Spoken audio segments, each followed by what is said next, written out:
Hello' everyone, মোৰ অন্য এটা মিনি ব্লগলৈ সকলোকে পুনৰবাৰ স্বাগতম জনাইছোঁ। আজিৰ দিনটো কেনেকৈ যায় তাকে অকণমান আপোনালোকক দেখুৱাওঁ বোলো। এইফালে আমাৰ বেটি এনেকৈ খেলি আছে ৰাতিপুৱাতে তাৰপৰা আকৌ মই ইফালে কচুথুৰি কেইডালমান আনিলোঁগৈ। এইফালে কচুথুৰি কেইডালমান কাটি ভাজিম। এয়া কচুথুৰি ভাজিবলৈ লৈছোঁ।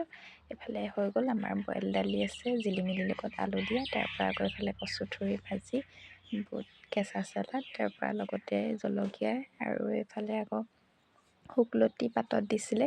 আজি এনেকৈ খালোঁ ভাতকেইটা। খাই বৈ আকৌ অলপ দেৰি পাছত আকৌ চাহ খাবলৈ হ'লেই নহয়। আজি চাহ খাবলৈ কিন্তু কণ্টেইনাৰটোত মেৰিগ'ল্ডে ভৰ্তি হৈ আছে, বেলেগ একো নাই।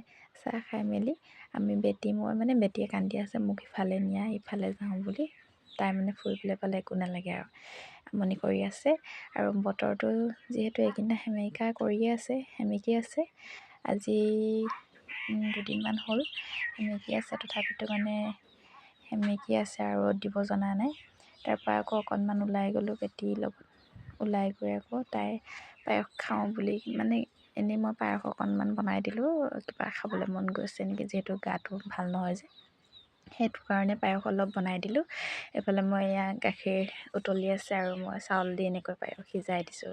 তেজপাত দি লং ইলাচি দিলোঁ আৰু আকৌ কাজু কিচমিচ দিলোঁ আৰু তেনেকৈ অকণমান একাপ জোখৰ বনাইছোঁ আৰু অকণমান সিজাই দিছোঁ। তাৰপৰা তেনেহ'লে আজিলৈ বাই বাই। ব্লগটো কেনেকুৱা পালে জনাবলৈ